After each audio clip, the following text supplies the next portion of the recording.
July 25th is National Schizophrenia Awareness Day, which aims to shine a light on the challenges faced by people living with a diagnosis of schizophrenia in the UK and beyond. It's an opportunity to dispel myths about an illness that typically gets less attention when compared to more familiar mental health conditions such as depression and anxiety. Schizophrenia combines the Greek words schizo and phren, and literally translates to fragmented mind. The term was first coined by Swiss psychiatrist Eugene Bleuler in 1908. At some point during their lives, around 1 in 100 people will experience an episode of schizophrenia. And at any one time across the UK, over 200,000 people have been treated for schizophrenia by the NHS. Early intervention is key to recovery, with around 25% of people who experience a schizophrenic episode going on to recover completely without any problems in the future. However, 10% of people with schizophrenia will go on to die by their own hand within 10 years of receiving a diagnosis. Symptoms of schizophrenia are divided across two categories. Positive symptoms relate to a person's experience in addition to reality. This can include hallucinations, where a person hears, sees, smells, or feels something that isn't there. Delusions, meaning the person may hold unusual beliefs. And disordered thinking, making it extremely hard to concentrate as the mind switches from one seemingly unrelated subject to another.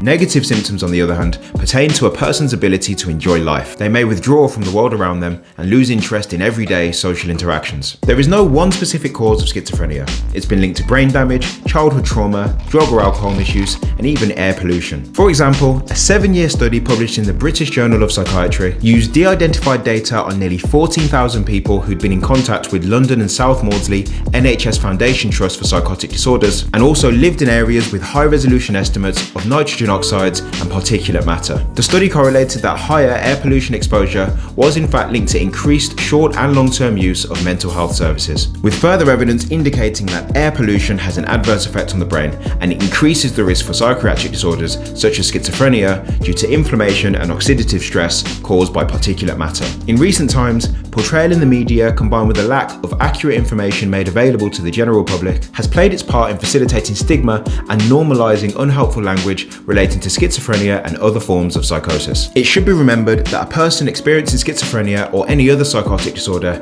is more likely to be a danger to themselves than anybody else. What presents as disturbing or erratic behaviour to an observer could be the result of what feels like very real and threatening thoughts, voices, or sensations to the individual. If you suspect a friend or colleague is experiencing some of the symptoms we've mentioned and you want to have a supportive conversation, think carefully about the environment and any distractions before you approach. Speak clearly and be prepared to repeat things to ensure they understand. Be mindful of personal space and body language. Avoid agreeing or playing along with any unusual beliefs. Reassure them that you're there to help and acknowledge that their experience, however it may sound, is very real to them. Lastly, be mindful that the person may not be ready to accept your help at that point in time. When and if they are ready, the following websites may come in handy. The Voice Collective is a UK-wide project that supports 13 to 25-year-olds who hear voices, see visions, or who have other sensory experiences or beliefs. They offer safe, non-judgmental spaces where you can connect with others who might be experiencing something similar. Living with Schizophrenia provides a platform for those living with a diagnosis, including relatives and carers alike. Their aim is to bring fresh insight to the subject of schizophrenia and schizoactive disorders by providing knowledge that's based on lived experience, while also challenging myths and stigma surrounding the condition. Action on Postpartum Psychosis is a national charity that run an award-winning peer support service,